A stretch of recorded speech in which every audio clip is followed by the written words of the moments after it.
हजारों साल पहले जब इस धरती पर इंसान का नामो निशान तक नहीं था, न कोई शहर, न बस्तियां, न खेत, न रास्ते, तब इस जमीन पर सिर्फ एक ही मखलूक रहती थी और वो थे जिन्नात।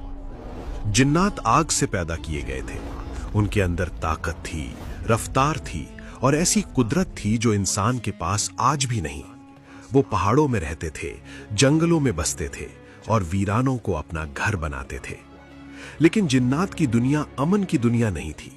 उनके कबीलों के बीच हमेशा झगड़े रहते, कभी ताकत के लिए लड़ाई, कभी इलाकों के लिए जंग और कभी सिर्फ घमंड की वजह से खून खराबा। धीरे धीरे पूरी धरती फसाद से भर गई। हर तरफ डर, तबाही और कत्लो गौरत का माहौल था। फिर वो लम्हा आया जब ये हालात अल्लाह रब्बुल इज्जत की बारगाह में पेश किए गए। अल्लाह ताला ने फरमाया, इस जमीन को फसाद से पाक किया जाएगा। और फिर फरिश्तों को हुक्म दिया गया। फरिश्ते लश्करों की शक्ल में जमीन पर उतरे। उनके हाथों में नूर की ताकत थी। जहां से गुजरते वहां जिन्नात की कुव्वत टूटती चली गई। जिन्नात ने मुकाबला किया, लेकिन अल्लाह के हुक्म के सामने वो टिक न सके। बहुत से जिन मारे गए और जो बच गए वो जंगलों में, पहाड़ों में और समंदरों के दूर दराज टापुओं में भाग गए। इन्हीं जिन्नात में एक जिन ऐसा भी था जो फसाद से नफरत करता था, जो लड़ाइयों से दूर रहता था, जो रातों को इबादत करता था। उसका नाम था अज़ाज़ील। अज़ाज़ील जिन था, लेकिन उसका दिल फरिश्तों जैसा था। वो अल्लाह की इबादत में इतना मशगूल रहता कि फरिश्ते भी उसकी इबादत देखकर हैरान हो जाते। जब जंग खत्म हुई तो फरिश्ते उसे अपने साथ आसमानों की तरफ ले गए। अब अज़ाज़ील फरिश्तों की महफिलों में रहने लगा।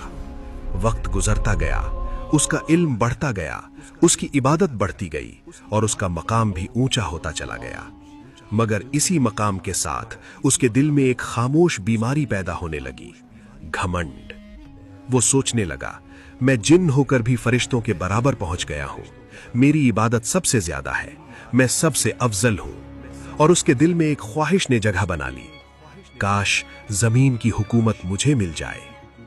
फिर एक दिन अल्लाह ताला की तरफ से ऐलान हुआ, मैं जमीन में अपना एक खलीफा बनाने वाला हूं। सारी मखलूक हैरान हो गई।